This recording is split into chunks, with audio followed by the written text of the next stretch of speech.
It is time for the Batman Returns Christmas special. This is mostly superheroes.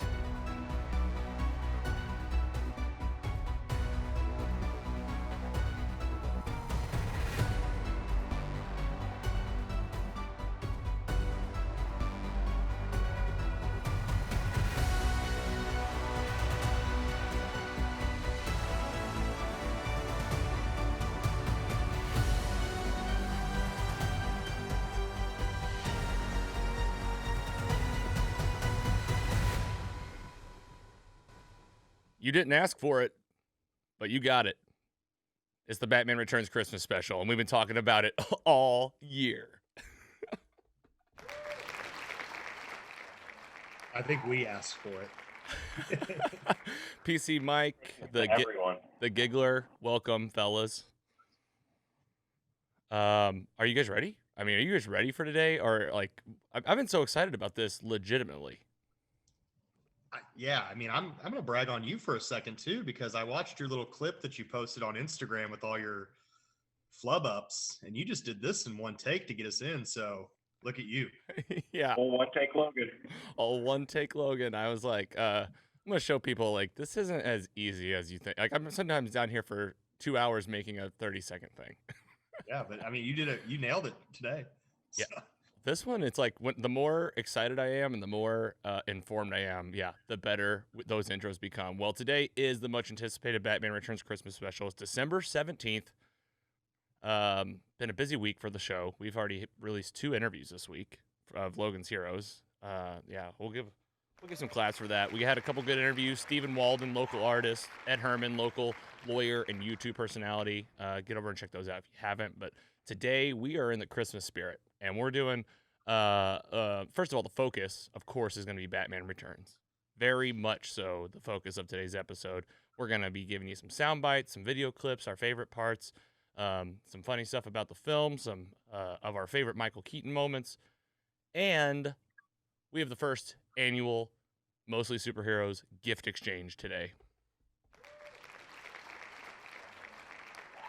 And just so you know, listener, might be something a little special for you at the end. Give a little teaser there.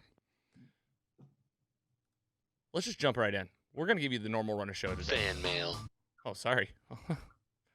Let's try that again. Our first section. Fan mail.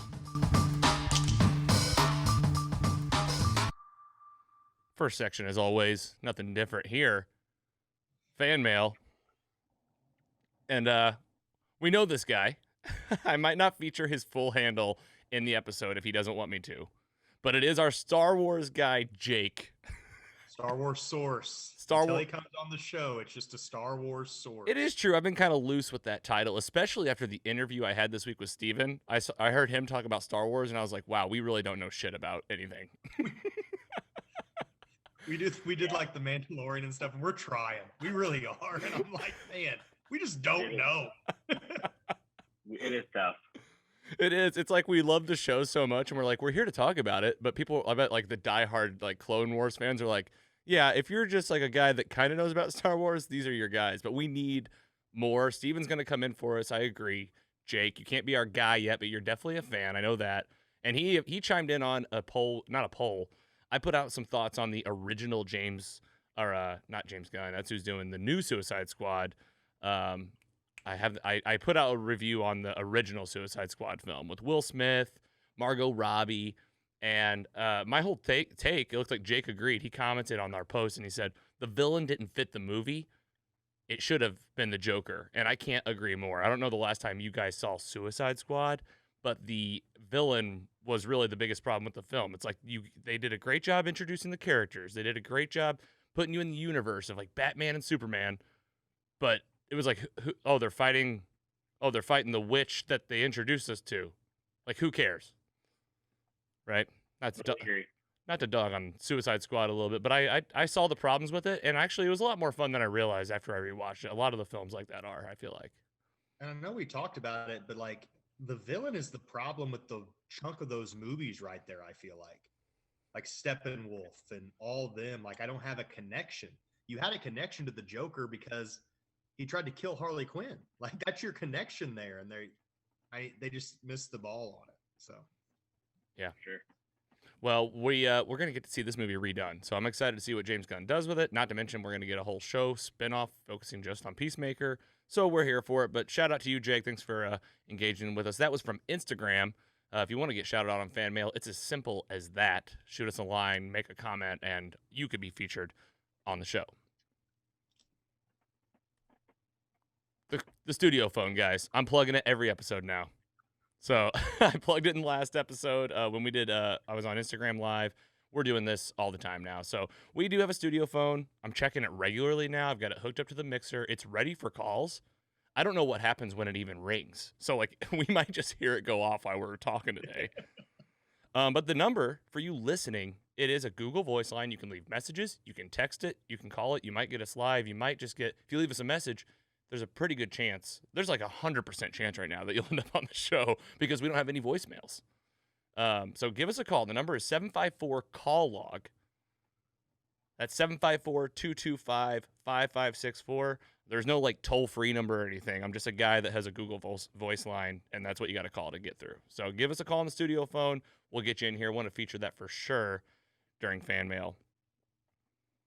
Mike, looking at you. You had teased us out with some funny things about St. Louis. I remembered us talking about it. Do you remember something about Batman Returns and a correlation to St. Louis? Oh, yeah. I do. So, if you're from St. Louis and you've been to Six Flags back in the early 90s era, there was a ride called Castaway Kids that was at St. Louis. I think it's where Scooby-Doo was and all of that. One of my buddies was the Justice League ride. Yeah, and one of my buddies is like, where the penguin lives always reminded me of the Castaway Kids old school in Six Flags St. Louis. So I was like, you know what? That's our St. Louis tie. We're St. Louis guys. Logan has a St. Louis hat on. And I thought that was hilarious because like it is like an old wooden like ark looking type thing with cold and water and stuff. I was like, you know what? As a little kid, yeah, it probably was where the penguin lived when you were younger. So shout out Castaway Kids, Scooby-Doo, and Andy said the new Justice League. Dude, that ride's fun. I did it like 5 times last time I went there. Is it a shooting game like the Scooby-Doo one was? Yeah. Yeah, that's great. I mean, that's great. And it's also, I mean, of course, Six Flags, Warner Brothers, the whole place is like basically Gotham City anyway. So you're already in that frame of mind, I feel like. I can remember going to when the Batman first opened up and waiting like 3 hours in line just to ride the Batman and like seeing like the cop cars and old Gotham. And I was like, this is heaven on earth. And then the Batman ride, which I love, is probably my favorite roller coaster of all time. Took 45 seconds. So yeah, I remember standing in that. It was every field trip, right? It was like either you went where we grew up, which is like outside of the city. We didn't live in the city, so you couldn't just like zip over to the big attractions. It was like, all right, guys, we're loading up the bus. It's going to be an 1.5-hour drive, and we're going to Six Flags, and we just lose our minds. We get in, we take a right, and we go straight to the Batman. Straight to the Batman, first ride every time. And then in the summertime, you'd always have that moment of like, should we go to Hurricane Harbor first? I don't even have my trunks on. Hopefully that's reminiscent for any Six Flags trip you've taken out there as a listener. But let's keep it moving along for sure. But I'm glad we featured that during fan mail. That was perfect. What you watching? What you watching? Got a nice little visuals for us today based on what each of us are watching today. I did a little research again, give you the viewer a little bit of extra. Again, plug in our YouTube channel. We have all these visuals for us. Just starting off with me, what I'm watching this week. I think we can make this round pretty quick today. We're watching The Sopranos for the very first time, and we just started season 2. Mike's giving claps. So I'll give a clap because Mike's giving claps. You guys seen it? Yes. No. It's probably it's in my top 5 of all time, I would say. Holy moly. That's quite a statement. I didn't realize that. I don't know if we have said that before on this show. I didn't realize that you put it up that high. I watched it one summer and I wanted to be Italian, so I'd be making like baked ziti. and stuff like that, just like on a random Tuesday. Man, we are getting too deep into this, but no, it's amazing. Well, it really is. we're on season 2. I am enjoying it so far. I will say the first couple seasons they're a little slow, I feel like, but I feel like you have to get to know the characters for you to start caring about kind of what their day-to-day is going on, and I do see them planting seeds of like, oh, this might happen, this might happen. We're at the part of season 2 where Jon Favreau enters and is part of the story, and that's been so fun seeing like a very young Jon Favreau and talking about what's his it's not Slicker, it's not Shooters or City Slickers. What's that movie he did? And they talk about it a lot in the show. But anyway, he's a lot of fun and I'm enjoying it. So we'll keep you posted on the Sopranos. I'll give you our take when we're done with it. We're kind of moving through, but moving on to Andy, I'm going to ask you to keep this one spoiler free, but I want to hear your take on the show. You're watching The Flight Attendant? Yes, it's definitely very suspenseful. One of those shows that kind of keeps you on the edge of your seat the whole time. Just the story of kind of there's a murder and you don't know who did it, and kind of takes you through what happens afterwards. But finale is actually on HBO Max today, so I haven't watched it yet, but I'm very much looking forward to that. So you haven't finished the season yet? Not yet. This finale came out today. We watched all the first 7 episodes in like one day last weekend because we didn't have anything else to do. Okay, so in my mind, you had finished the series, but you're right. Today's only Thursday. I think that's the day they release them. Carrie and I have been watching too, so yeah, that's awesome. Mike, have you seen it yet? Yeah. I've watched the first 2 episodes, so a little behind, but I think it's a unique show too, and they do it like a twist of things that I haven't really seen a show do. With kind of how the aspect of murder shows are everywhere, but they did a little twist with it, kind of with what's going on inside of her head and thinking it out and stuff. At least the first 2 episodes. So cool. Yeah, we'll keep you posted on Flight Attendant. I've liked it too. We have enjoyed it. It's just, I think it's a fun show. Like it's just so well shot, and there's a lot of. It looks great, and you can tell the actors they're in for it. So usually when you mix those two things, you can usually stay entertained. Mike, I'm just gonna let you explain what you said you've been watching, but we do have a nice visual for you guys. Me and my buddies in my other group text have been talking, and like we go like a round robin, and each week one of us picks an old wrestling pay-per-view to watch. And so it was my turn last week, and I picked one from 1989, the Great American Bash, NWA, WCW. And we'd watch it and just kind of talk about the matches because a lot of the stuff we haven't seen. It's cool. It's just kind of cool to go back and relive the glory days, and it's something to just kind of have on in the background. It's kind of like mindless, and you're relaxing after a day of work. You pop on a War Games match, and you just watch. I think the championship match was Ric Flair versus Terry Funk in the one that I watched in 1989. So it's just kind of cool to go back and because I've never seen it and see all those kind of old things. But yeah, we're watching The Flight Attendant as well. The lady does not watch the wrestling old 1989 wrestling pay-per-views with me. So those sound pretty fun though. Like even like you guys are more the wrestling fans, but like watching back the old stuff, like you said, there's just like a tone and like the atmosphere and the culture just seemed like it was so rich, back in the 70s and 80s that I get the appeal. So like this last one we did was I think it was No Way Out 2001 or something like that. And the last match I just watched was Stone Cold Steve Austin versus Triple H in a best 2 out of 3 falls match. No holds bar. Yeah. And then the last one was a cage match. So they had fought in a cage. I need cage. you to add me to this group text. They need to be added immediately so I can watch these. I'll shoot it to you. Don't just to keep it on the schedule. Yeah. I don't want to be in there. I'm just kidding. All right, cool. So that's what we're watching this week, and we did want to highlight we are going to talk about The Mandalorian, just so you guys know. We're gonna, if you can't tell, we're going through our normal sections today. The meat is obviously going to be Batman Returns, so plenty of that coming very soon in the episode. News and rumors.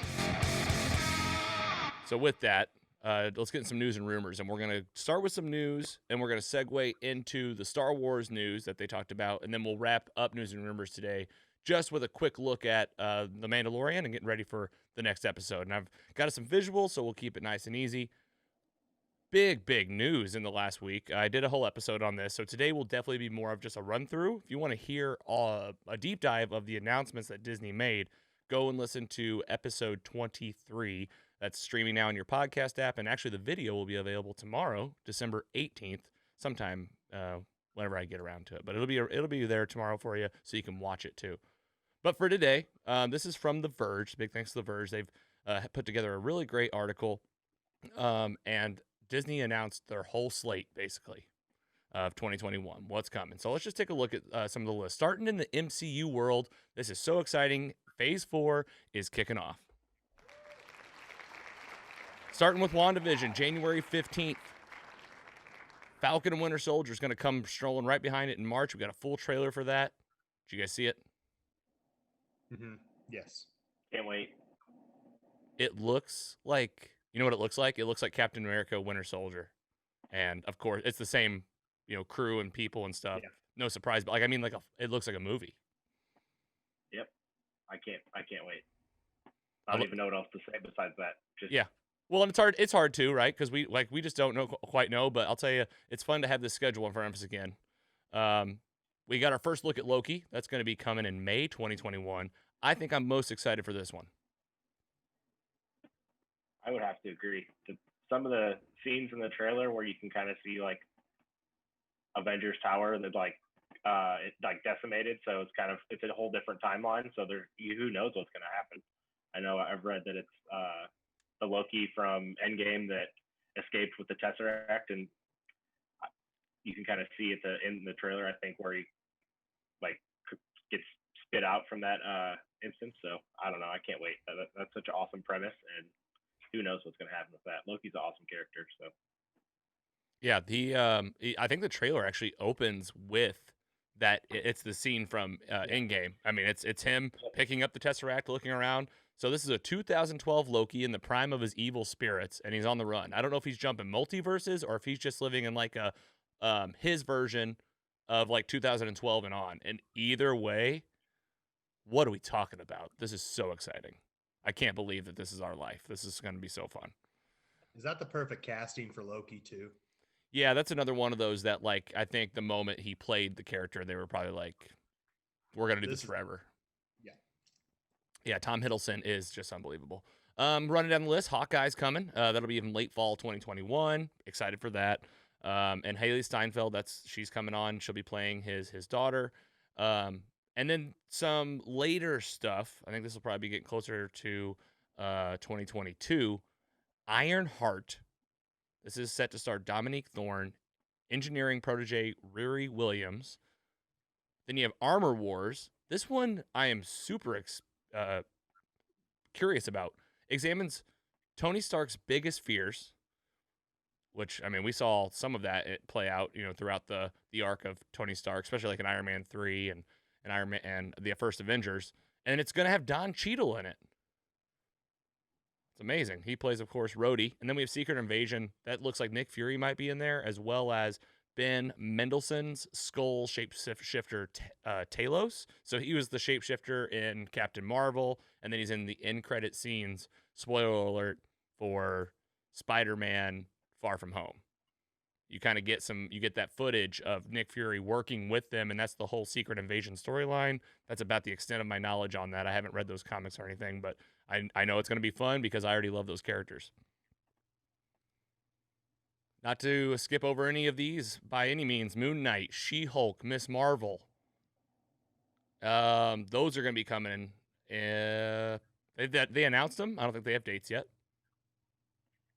And then, go ahead, Andy. Yeah. Go ahead. Oh, yeah, I was just going to say that those ones they don't have a lot of information on other than just people that are going to be in it. Yeah, they keep announcing the actors. Like they said, Mark Ruffalo is probably going to appear in She-Hulk. In my interview with Steven yesterday, he was talking about how She-Hulk is one of the funniest, smartest characters in the MCU. So I'm really excited to see kind of what that looks like on screen, and also what the She-Hulk literally looks like. I've seen comics, and it's looks like an Amazonian buff green woman. I'm like, how do you do that in live action? That'll be cool. And it looks like, I'm going to say they took a page out of our book here. Marvel Studios is working on a Guardians of the Galaxy holiday special for 2022. They knew. Yeah, I feel like somebody was Directed like, by hey, look Dan at this Starr. guy. They're doing a Batman Returns Christmas special. What if we... So I'm very excited for that. Also excited for this I Am Groot series of short films starring Groot. So Vin Diesel, he's going to get some action again. That's great.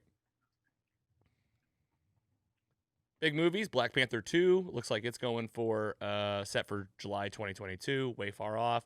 They have announced they're not going to recast Chadwick Boseman. That would have been insane. I don't even know how that was discussed, but they're going to definitely fill the mantle. Who? We'll see. Very excited for Ant-Man and the Wasp. Quantumania, so it's going to be all around the quantum realm. He's going to be facing off against Jonathan Majors. He's from Lovecraft Country as Kang the Conqueror, apparently one of Marvel's biggest villains of all time. I don't know how you couldn't be excited for that. I love the Ant-Man movies. Doctor Strange, Multiverse of Madness. That's supposed to be tying in WandaVision and the third Spider-Man movie, which is filming right now in Atlanta. Doctor Strange has been confirmed to seen on that set, actually. And then lastly, they announced it. Marvel's going to make Fantastic Four again. I'm not clapping yet. I'll wait till I see it. Yeah, I mean, we're kind of 0 for 2-ish. I mean, well, we're 0 for 4. I some of those first ones were okay to me. Well, and that's funny because I told you guys, I think, on an episode, I rewatched Silver Surfer, the sequel. We're talking, of course, about the Jessica Alba, Chris Evans. And I enjoy both movies, and you can tell that, like, Stan Lee cameos in both of them. I think Kevin Feige worked on them, so they have the bones of a good movie. It's just in all of those movies, it's not even fair to like look back at them because they were experimenting, you know. Yeah. Okay. Yeah. Let's get into Star. I think this is gonna be our Star Wars segue. Obi-Wan Kenobi was officially confirmed. So we're talking Mandalorian universe, Star Wars universe now. Ewan McGregor's coming back. He's going to play Obi-Wan Kenobi on screen. I don't think they have any details of this yet, but they don't have ingrained details, but they did announce that this show, along with Ahsoka, she's getting her own show, is going to be in the Mandalorian universe. So it's just going to be crossover city. I mean, I don't know if you're going to go through them, but isn't there 9 Star Wars short shows or something like that that's going to... There are. There was a bunch, and I just don't know enough about them, and they're spinoffs of spinoffs. So I wanted to stick with... And again, in my episode 23, I do take you deeper into these. So if you want to hear like about what else Star Wars has going on, go back and listen. But for today, just wanted to highlight the stuff that I know would be most important and vital to The Mandalorian. Season finale tomorrow. Season 2 finale. You guys see these GIFs moving on your end? I got some nice GIFs in here. I do. I like it. This is from space.com. Thanks to space.com for these great images and GIFs. So they had a great article that helped me just rehash what happened. I'd like to do it with you guys right now just to get us prepared. But the last episode, you guys have seen it, right? Yes. So we had Bill Burr. He was back. And they're getting ready to go rescue the kid. And, I mean, we had a lot of fun stuff. You see Boba Fett in action again. He's got a new paint job on the helmet. Looking fresh.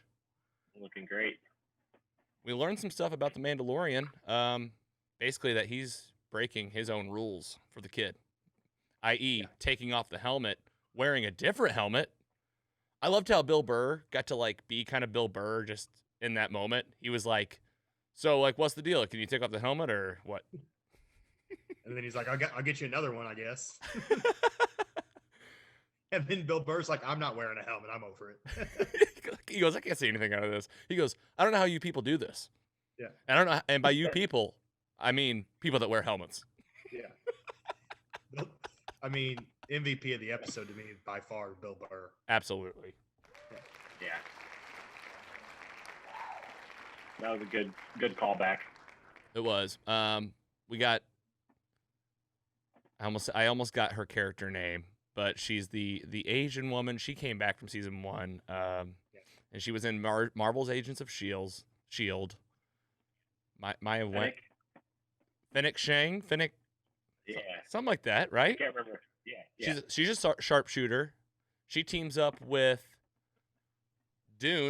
Cara Dune, Yeah, I think that was it. and they're doing sharpshooter stuff while the Mandalorian and Bill Burr break into this place. They're having to hack a system, basically, to get the info they need. They got to hack this system. Bill Burr's the guy to hack it. We got a cool sequence of Bill Burr just flat out shooting an Imperial leader. Yeah, because he talks about like a war crime, and the guy's like, well, you know, stuff happens, but I guess that was Bill Burr's kind of backstory in this episode. Like, that affected him, and he's like, it's just 5,000 people. Like, think of the good of the empire. I think they said at one point. Bill They did. Burr wasn't having it, so Bill Burr kind of redeems himself and becomes that anti-hero that we all kind of love. So We also get, just to jump right ahead to the end, my favorite part of the episode by far is the hologram Mandalorian speaking to Moff Gideon and giving him the same speech that Moff Gideon gave him in season 1 finale. I wish I could remember it I wish I could remember it verbatim, but he was like, you know, it's like, you have something of mine that means more to me than you could possibly imagine. Something like that, right? So good. Yep. Favorite parts for you guys? I have the trailer for the next episode. I'm going to play it. So before that, anything else on this episode? I just can't wait. Go ahead, Andy. Yeah. If does anyone know if this like comes out at like midnight? Because if so, I'll just stay up and watch it because I can't wait. I don't even know. I'm always just I'm busy, and then like I'm like, oh, is it out right now? And then I'll start seeing people tweet about it. I'm like, shit. It might be like 2 a.m. because of West Coast or something like that, but it's tonight. It's at some point. Oh my gosh, this is great. Okay, well, I got a quick 30-minute trailer for us. Let's take a look at it now. And this is from We Got This Covered. You're very special, kid. I've been quested to take you back to the Jedi.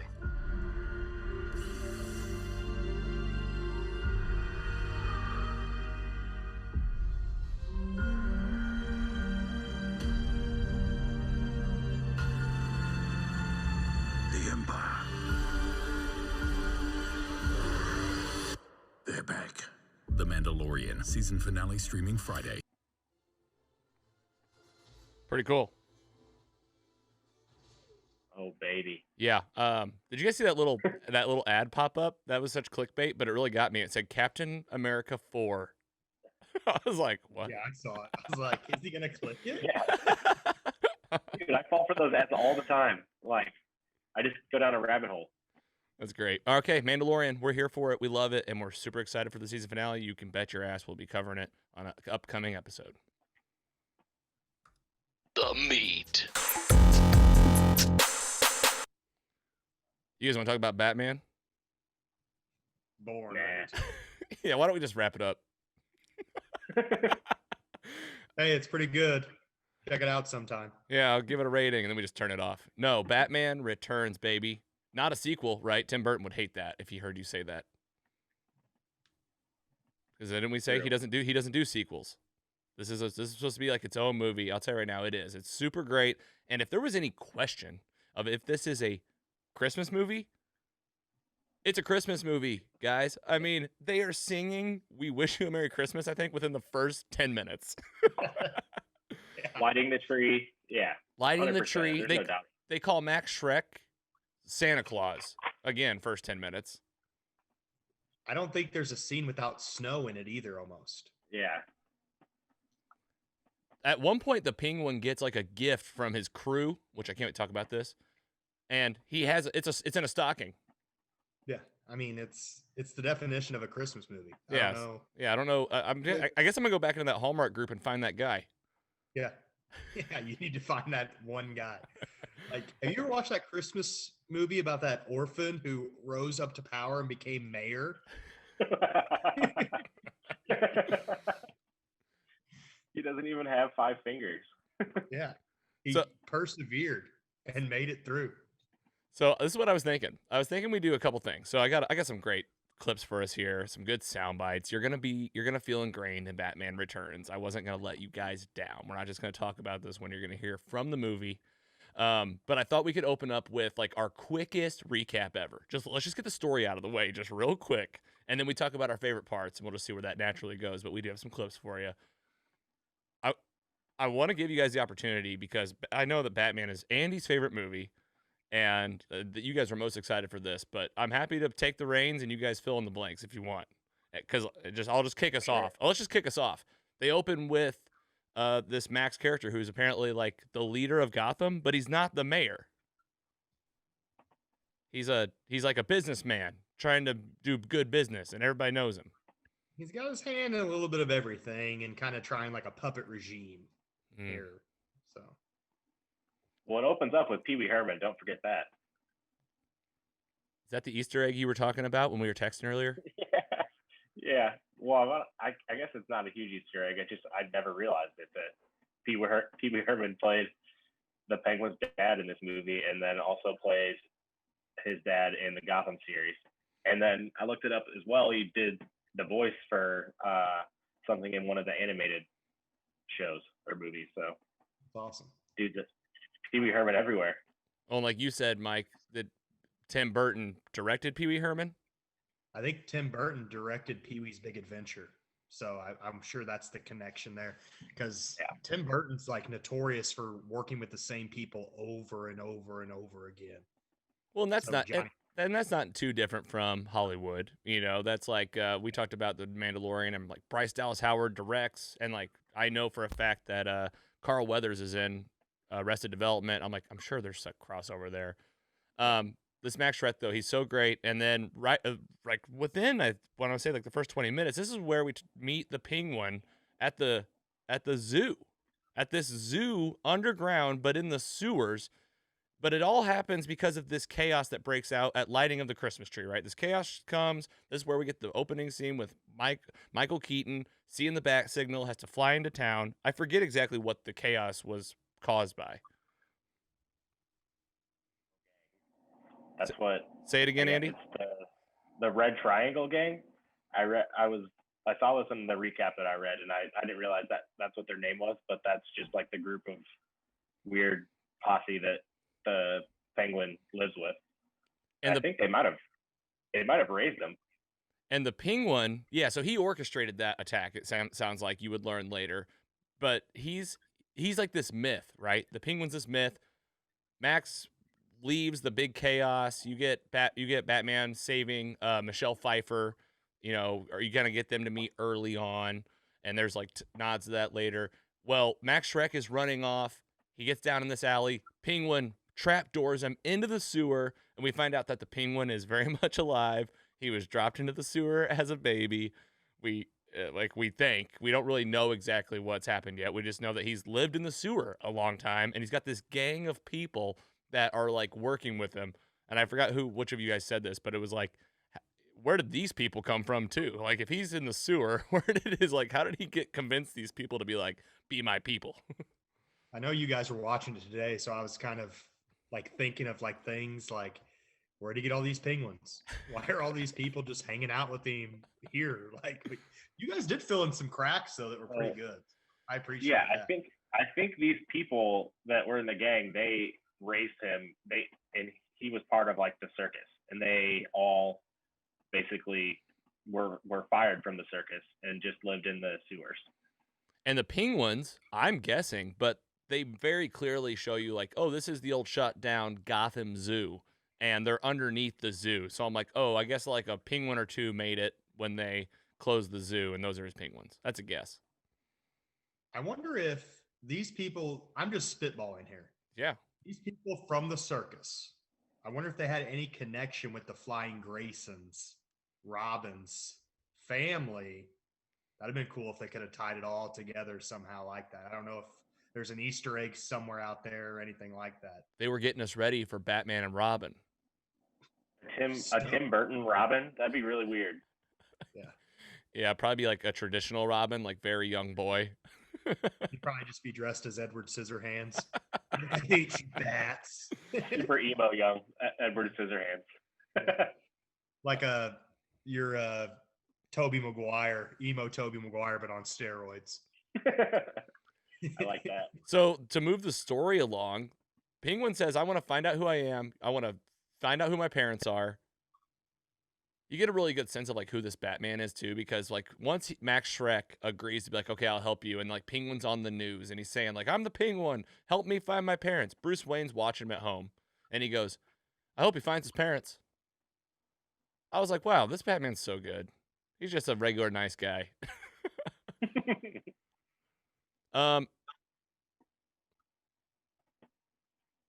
Some of this will be brought out from these clips too, but I wanted to see how much we could do from memory. So turns out that Max Schreck's trying to make a big power grab for storing power from the local power source. Rather than give power to the Gotham, he's trying to suck power and store it so that he can sit on this big bank of power forever. And Bruce is fighting him on it. Michelle Pfeiffer fights him on it. And we'll get into the Michelle Pfeiffer becoming Catwoman scene, but that happens about that time. And then the plan is, we're going to make Oswald Cobblepot, because he finds out that's his name, that's the Penguin. We're going to make him the mayor. And that's going to somehow help Max Schreck's plan. Right? I see no holes in Max. Could be his puppet. It's just putting him into power to be his puppet. But then Penguin has his own plan. And he even says at one point, I played the city like a fiddle, or something like that. We'll get that quote right in a bit. After that, I mean, it really gets so mushed for me. I just, like, in my brain, it jumps to the end, and, like, they're all there, and it's, like, the standoffs. But there's, like, an hour and a half of movie in there. Yeah, he goes in that office building, gets that guy, he bites that guy in the nose. He's Max Schreck. We're going to talk about how his attitude towards women, his poor attitude towards women. The meeting between the Penguin and Catwoman when she takes the bird and all that. She takes the bird. He threatens the cat. Yeah. All right. Well, then how about go ahead, Andy. He puts the bird in her mouth, right? Yeah, and then he threatens the cat and she spits it out. Yeah, and flies out. Supposedly she really did that, and she really put a live bird in her mouth. So props to Michelle Pfeiffer for that. Yeah, that was before CGI. She definitely had that thing in her mouth. Yeah. Yeah. And we have the scene where, what were they called, Andy? What'd you call Penguin's crew? The triangle? Red Triangle Gang. They put that like sensor thing on Batman's car, and the Penguin's driving his little duck, and he's driving his car, and he's like quacking and stuff. And Batman like finally finds it and stuff. Love that stuff. Oh man. All right. Well, before we get into the end of the movie, we'll talk about some of the, because I want to talk about how the big showdown goes down and some of the best parts of the film. Before we do that, let's highlight some of our characters. We're starting with Danny DeVito here.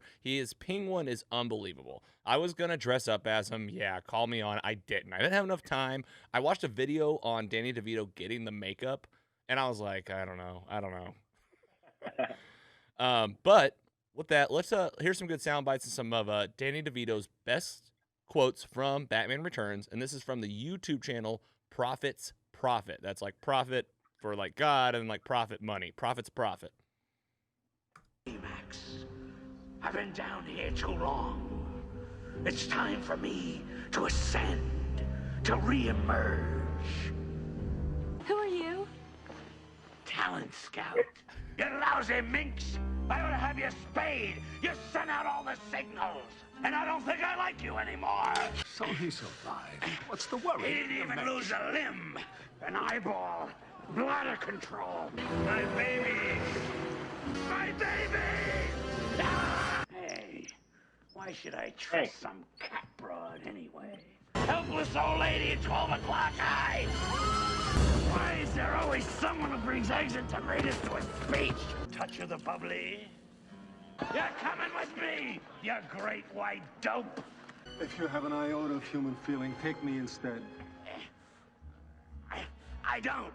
So now. All right. There's a few of them. I'm going to give them a round of applause. We haven't even touched on it yet, but Andy, I think we gotta address the elephant in the room. Like, this is absolute training wheels training to become Frank Reynolds in Always Sunny in Philadelphia. I know. I don't know which one would come first. Does Frank just evolve or devolve into this character, and this is future Frank Reynolds? I think that's it, because like the Penguin's hair in this is long, and as Always Sunny keeps going on, Frank's hair gets longer. when he hangs out under the bridge with Charlie too much. Yeah, playing night crawlers in the bed with Charlie under the bridge in the sewer. And the one where somebody poops in the bed. Yeah, and it was just him the whole time. He just lied about it. One of my favorite parts was when he was controlling the Batmobile and he was riding that little, like, tiny miniature. It almost looked like a little kid's ride, like outside of a McDonald's or something. Yeah, he nails it. Especially after watching like the show Gotham's Penguin. He's a pretty good Oswald Cobblepot, good Penguin, but like this Penguin's the best. Like he was all in on the role, and it's absolutely the Penguin villain that I picture when we talk about the Penguin. Yeah, he did not break character on set either. I read an article today about a bunch of different interesting stuff about this movie, and I thought that was pretty cool.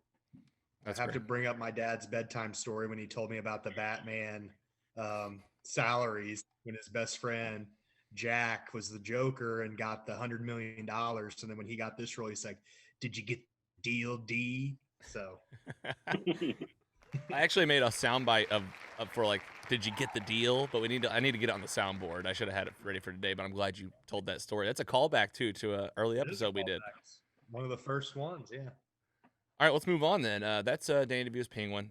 We'll probably see more of these in the clips. Absolutely got to highlight Christopher Walken as Max Schreck. I have a typo in here. It says, "Oh no, this is actually I misspoke. We are starting with Michelle Pfeiffer's Catwoman, and we texted about this, but we're gonna talk all about it. But first of all, let's get some sound bites of Michelle Pfeiffer as Catwoman.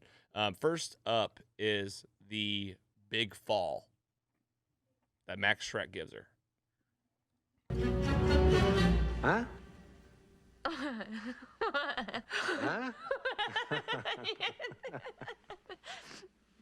For a second there, you really frightened me.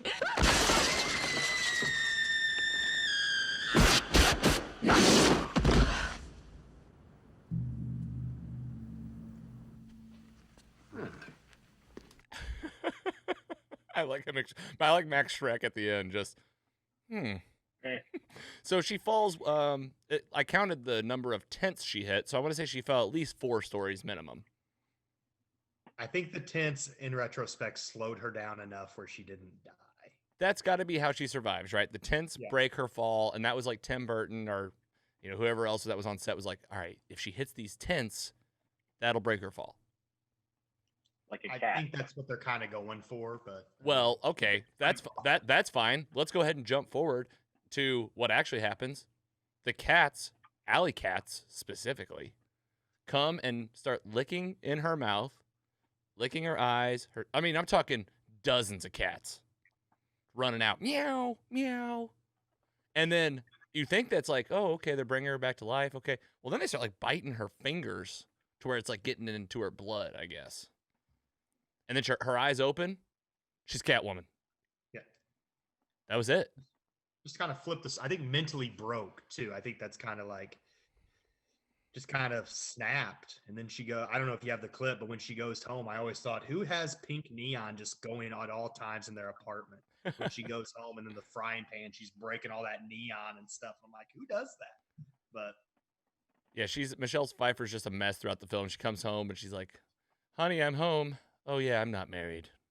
And then she's just like walking around, bloody forehead, and then makes that suit. And I'll just say it, just hot.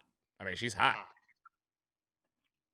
I think first big crush, her and Kelly Kapowski were my first 2 big crushes, I think, when I was a young boy. Who's hotter, Michelle Pfeiffer Catwoman or Halle Berry Catwoman?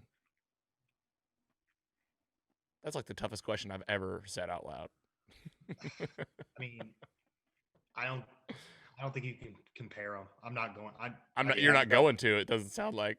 I've actually never seen the Halle Berry Catwoman, but I'd go with that one probably. But I know what Halle Berry looks like, and I'm just gonna plead the 5th. That's fair, and you're right. They're totally different eras.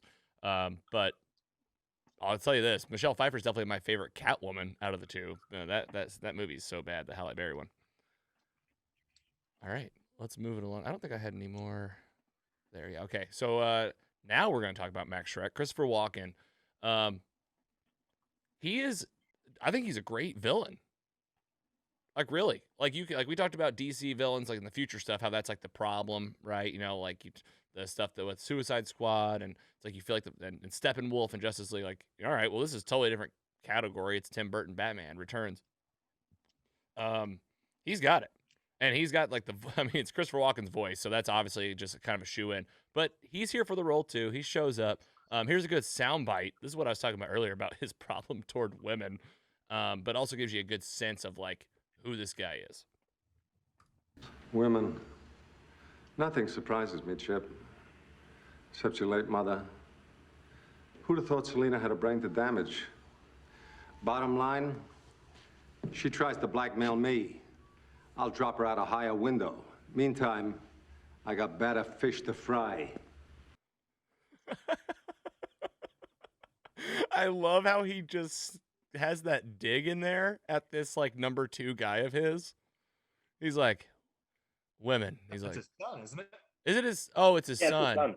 Oh, okay. Well, that makes so much more sense with why he said your late mother.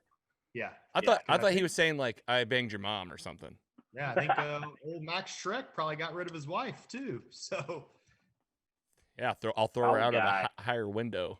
yeah, I think the reason we like Max Shrek is because he's like a villain that's real. Like he could be a real guy. He's probably a real guy in some town. Like just a jerk and trying to scheme his way and get money and use people. And he's that aspect of like the newer Batman movies, like Christopher Nolan's trilogy. It seems real. The Penguin seems like kind of like an out there character, but Max Shrek to me seems like a real hatred of a villain, like a real person that you can hate.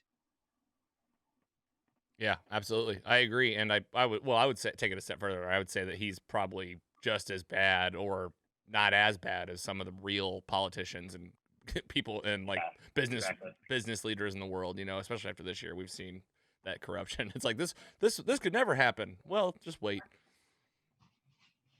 I have a pretty fun video next. It's our top 10 movie quotes of the film per a YouTube channel. Before we get there, any other favorite parts you guys want to highlight too? And you can think about it. You know what? Let's watch the video because it's actually probably going to help us round out the movie. But think about that as we're doing this, and then we'll wrap up Batman in terms of our favorite parts and how the movie ends. So this one's from God Loves Movies 2. I don't know if I didn't say it. The Sue's 18. That's who gave us our Christopher Walken video. And then I already mentioned the Prophet's Prophet. So, Best of Batman, top 10 quotes, and this is from God Loves Movies 2 on YouTube. Let's give it a listen.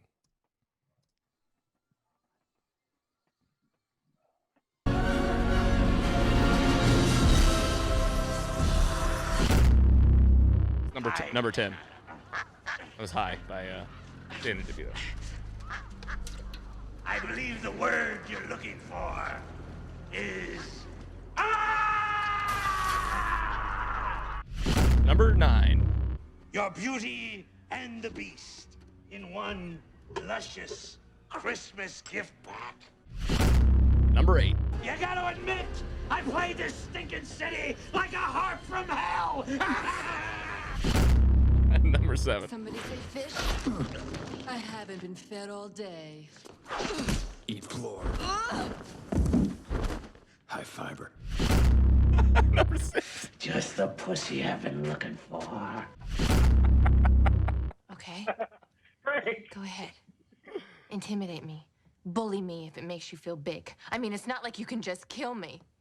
Actually, it's a lot like that. Number 4. Mr. Cobblepot, you are the coolest role model a young person could have. And you're the hottest young person a role model could have. Number 3. A kiss under the mistletoe. You know, mistletoe can be deadly if you eat it. A kiss can be even deadlier. If you mean it. Number 2. Why is there always someone who brings eggs and tomatoes to a speech? Number 1. Selena Kyle. You're fired. And Bruce Wayne. Why are you dressed up like Batman? Because he is Batman, you moron. All right, that was top 10. That's pretty good, I think. You guys agree with the list? Any others that you're like thinking we missed? There was a point where I can't remember what they were talking about, but one of the Penguin's like henchmen like goes against him, and he's just like, "Well, don't, Mr. Penguin, don't you think that that's too far?" And he just shoots him, and like they put him in the water, and I was like, "This is not a guy to be trifled with." Yeah, I think the Penguin says he shoots him and he throws him in and he goes, "It's not far enough." Yeah, that's exactly. I was like, "What? Don't like question this guy's authority ever." It's just like we talked about a lot, like perfect casting. I just don't see how you can recast those two villains, Catwoman and the Penguin. I think they're perfect. Yeah, I agree, and it really is, like, especially now, we're in our 30s. It's like this is such an iconic movie, and I truly do love it. It's not like one that I rewatch and think, "Oh, this isn't very good." It just holds up, and it really is good. It's long. I forget how long it is. It's 2+, isn't it? 230. I think so. I mean, like 215, I think. Yeah, somewhere in there.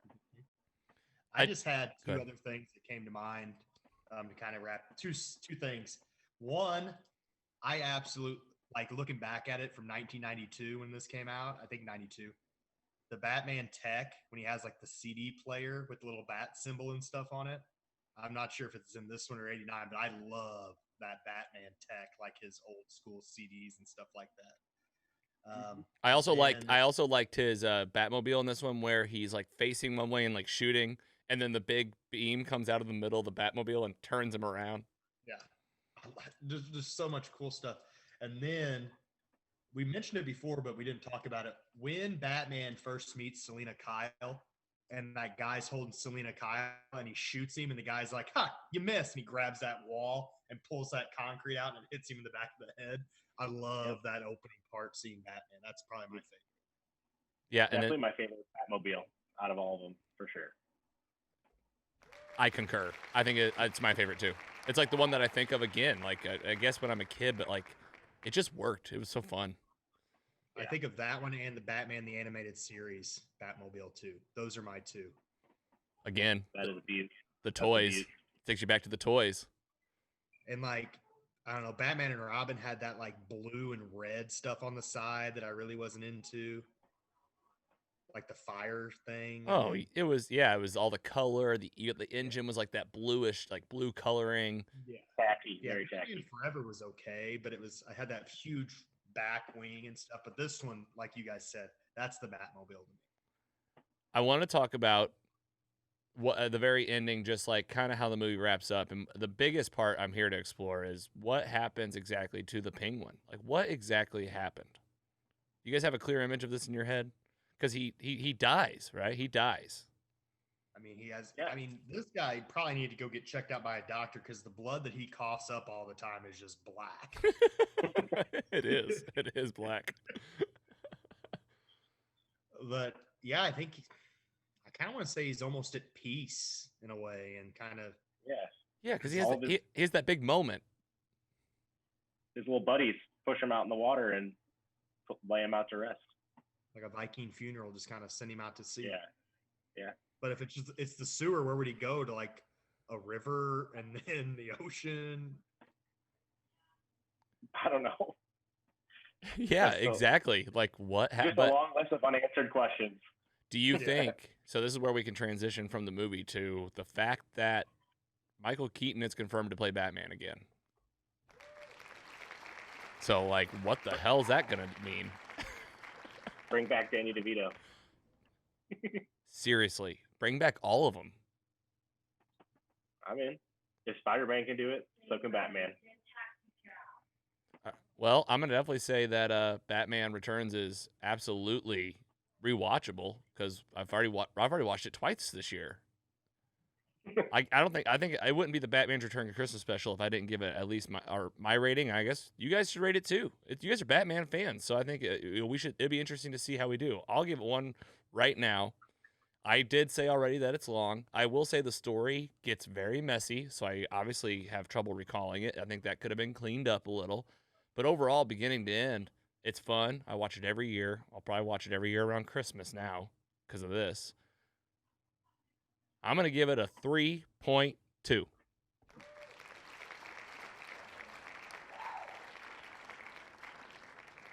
Andy? Oh man, this is tough. I can't remember what if I rated the first Batman, I'd have to put this slightly behind it. So I'd do maybe like a 3.1 probably. Okay. I loved it. I haven't seen it probably in 10, 15 years, but the whole movie in its entirety, but it did not disappoint. PC Mike? I think I'm higher. I think I'm around a 3.6. Yeah. That's what that's what I was expecting to hear. That's what I was expecting to hear.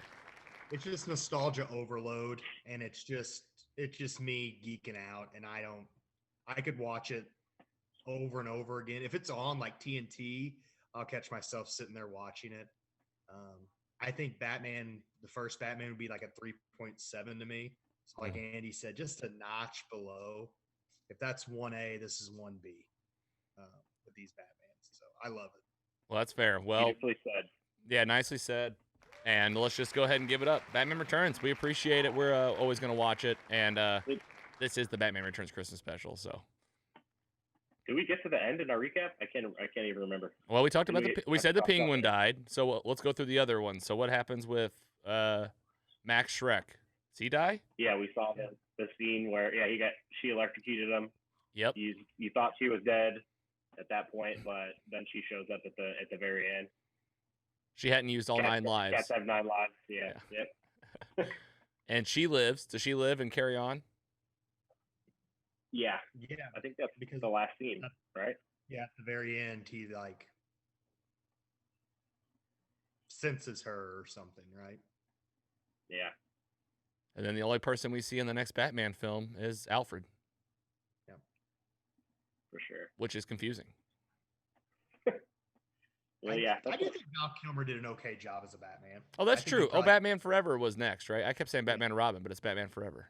Yeah. He gets a lot of flack, but I don't think he was a bad Batman at all. I don't think so either. I think he was committed and he seemed like a good Bruce Wayne. I think the villains in the next one weren't as good. And that's something to say with Jim Carrey and Tommy Lee Jones. But I think Batman was fine. I don't think that was the problem. Another villain problem. It's like a DC complex. Yeah. All right. Thank you, Batman Returns. Well, with that, let's go ahead and kick off our first annual gift exchange. Are you guys ready? Got your gifts ready? I know that we didn't. Some of them are still on the way. I know.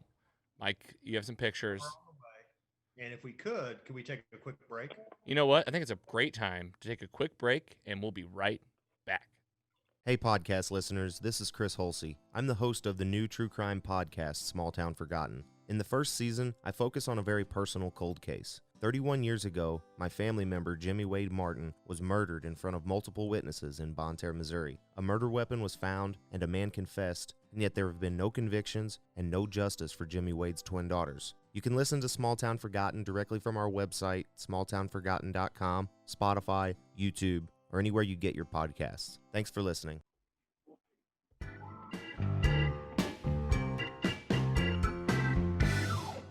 Welcome back, folks, to the Batman Returns Christmas special. I'm Logan. This is mostly superheroes. So if you've been enjoying the show, we just took you through Batman Returns kind of in a not a linear fashion whatsoever. It was all over the board. We talked about our favorite parts, favorite quotes, and gave you some good sound bites. So we hope you enjoyed that. In the spirit of the Christmas season, and this being the Christmas special, we had to have a gift exchange. And it's going to start with us three right now. It's basically what's going to happen right now is kind of like, hey, here's what I got you guys. And we're going to show and tell this thing. At the end, we're going to give you an opportunity to win a gift yourself. So first of all, let's just get into the gifts and talk about what we bought this year.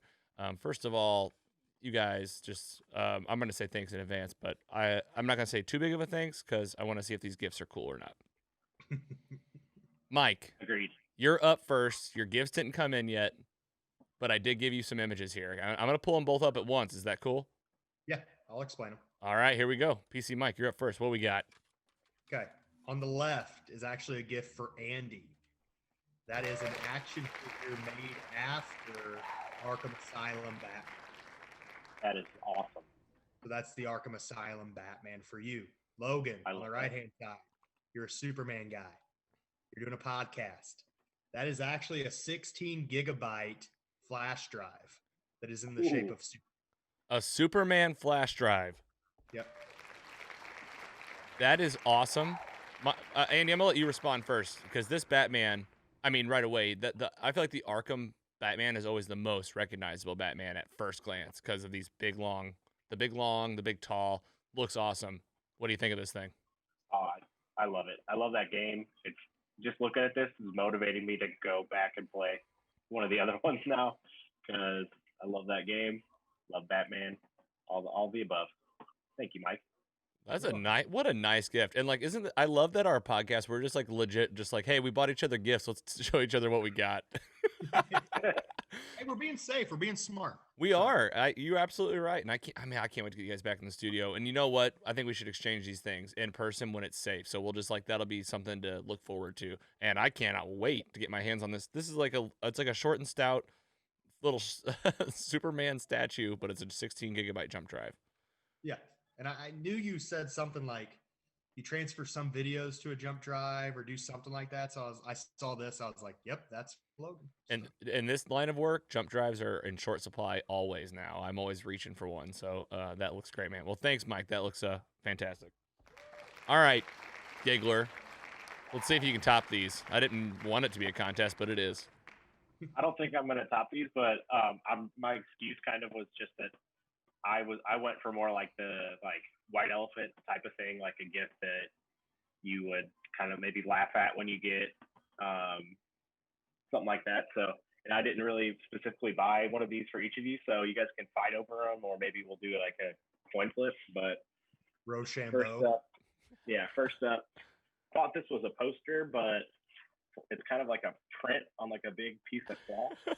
Like Amazon, but hopefully we can get a good view here. But this is the Incredible Hulk and Spider-Man. Yeah, hold it there. Hold it there. That is right here? Yeah, hold it right there. That's the Hulk, and he's in the bathroom. It's a painting, like a print. He's peeing next to Spider-Man. It looks like Spider-Man's got like his spider sense happening. It's like, look at that donger, just massive. And look at the Hulk's butt. Like they really showed his butt, like the top of his butt. Yeah, this is just a great artist, great idea all around. Like, just the Hulk's doing like a 2 a.m. bar pee. Right. Yeah, like the end of the night, you're going to the bathroom and you're just, oh my God, how am I still standing? Yeah. So, all right, that's number one. I'll tell you right now, I want that, so I can't wait to see the second one.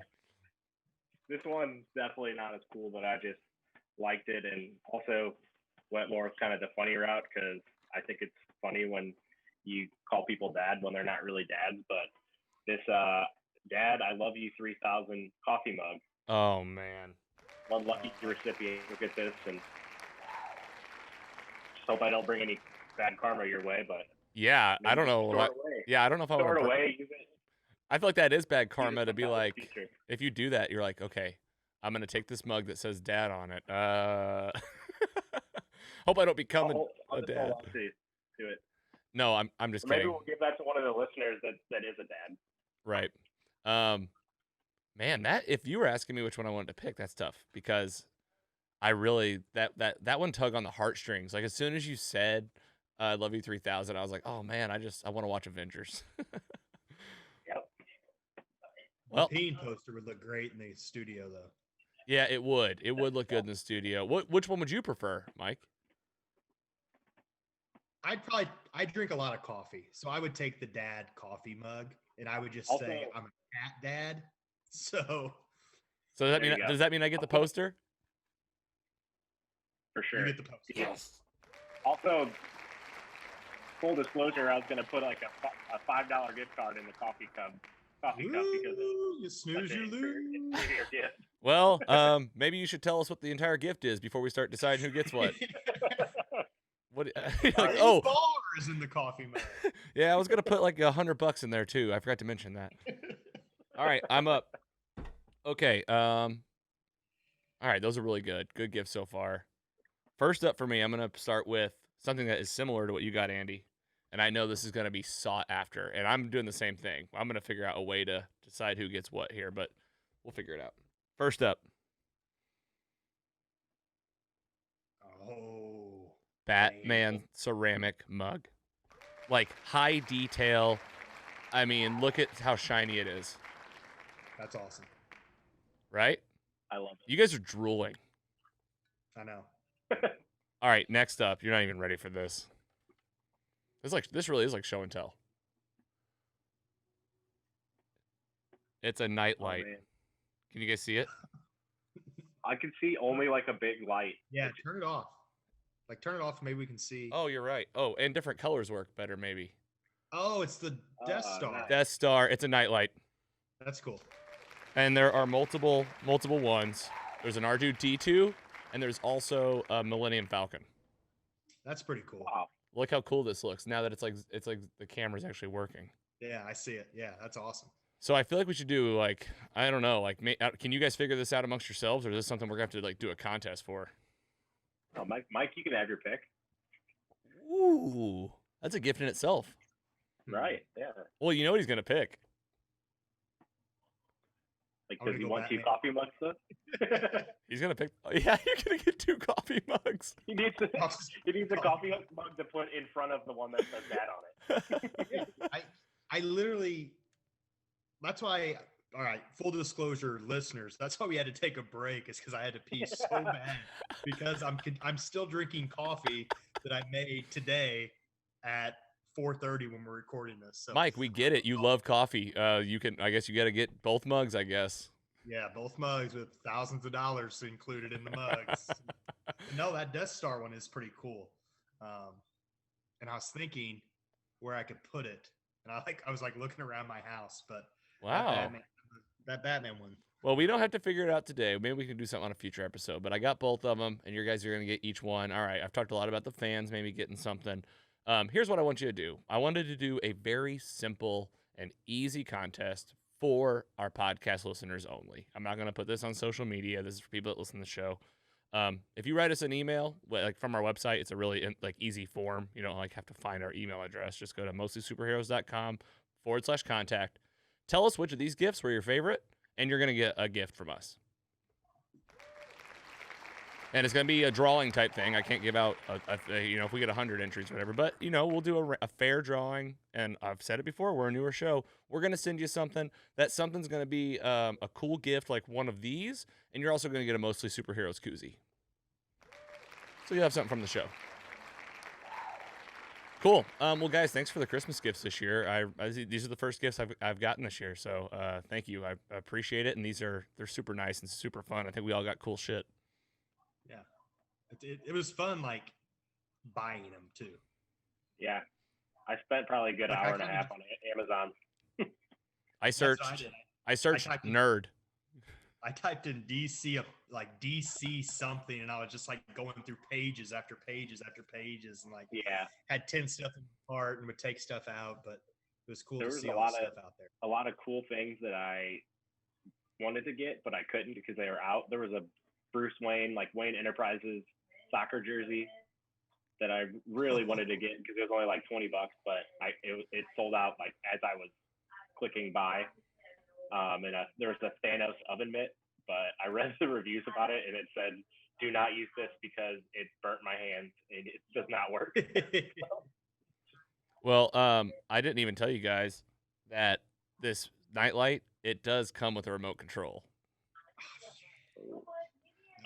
Is that Stephanie? Is that Stephanie on the phone behind you, Andy? She's just back there chatting away. Oh, yeah. Hey, can you keep it down, please? She's like, she's like, I'm having my own podcast over here. She says hi. It'd be funny if you guys in your house were just always on different podcasts, just in different rooms. No, we're not that. Well, I didn't know that was the next slide, but let's talk about what's coming up. I thought there was one more slide from the gift exchange, but no, let's talk about what's coming up in the show. Hope you had a lot of fun today. Nice gift exchange, nice opportunity for you to win something. But let's tell you what's coming in as we are wrapping up the year. First of all, I'm taking a break and I'm going to relax and chill. Hopefully like you guys are over the next, week or so, maybe Christmas and in between New Year's, get a break in. There's still going to be a couple things coming out from the show though. We got a couple YouTube videos that I'm wrapping up and we'll get this out and try to get this out pretty soon, just with it being Christmas time. Next up, I am going to do a best of 2020. And whether that means it'll be like an episode with all of us or maybe it's just me, but it's going to be like a highlight reel of like, the top 10 moments of most of the superheroes. We'll do something like that so you can get a nice look back on the year to see what we did. And then that takes us right into 2021. And what comes next is hard to say exactly, but it's going to be weekly content. I'll tell you what you're going to get. You're going to get more structure. You're going to know what days certain things come out. You'll know when we're going live. You'll know when to find us on certain platforms. A lot of structure and scheduling is what's going to come to the show. So for you, that's just going to help you plan a little bit better, maybe when you listen. But lots of stuff coming out. Andy, Mike, I wanted to ask you guys, starting with you, Giggler, what are your Christmas plans? How are you guys doing it this year? Not doing too much. Just probably just hanging out with immediate family, maybe one medium-sized family get together, but nothing big. And PC Mike, same? Is it kind of low-key? Yeah, little small pockets of people. Trying to keep your circle small, trying to be safe, doing all the things that we need to do. I think we are going to turn a corner soon, so I'm optimistic about 2021. So I'll leave it at that. I think can't get much worse. So yeah. I mean, exactly my thought. Yeah, no, Next year will be fine. I think so too. I think that like next year in terms of Christmas time, right? I mean, who knows what the first 6 months will be, but not to get into politics, which it shouldn't even be political, but like, there's a vaccine on the rise. It seems like things are happening. It's the first time we've had like any kind of like actual things happening. Like these tests actually showed up in St. Louis. I've been seeing on the news all week that healthcare people are already getting them. So to like see that actually happening on camera is like, oh wow, there's actually something happening for the first time in 6 months. Yeah, it's very uplifting. You read positive things, and if those essential people and people that desperately need the vaccine can get it, that's all I'm for. I'm not worried about us three idiots because we're very healthy young men that work out every single day. So what's it matter? But no, if those people that really need it and are at risk and they get it first and people start easing back into normalcy, I'm excited for that. Right. Yeah. Say if you're like us and you're just playing your part and trying to lay low and staying safe and keeping distant, like we're here with you and we're riding it out. And hopefully, like we said, horizon coming in 2021, at least this, I think we're all happy to say adios to 2020. So, a lot more to happen. Well, guys, I've had a lot of fun with you this year. Maybe we'll get one more in before the end of the year. Maybe not. If I don't talk to you, have a very Merry Christmas. And likewise. That's to you guys. That's to listeners, too. Check us out on your podcast app, social media, YouTube, Twitch, all over it. And, of course, mostlysuperheroes.com. We'll see you next time, and happy holidays.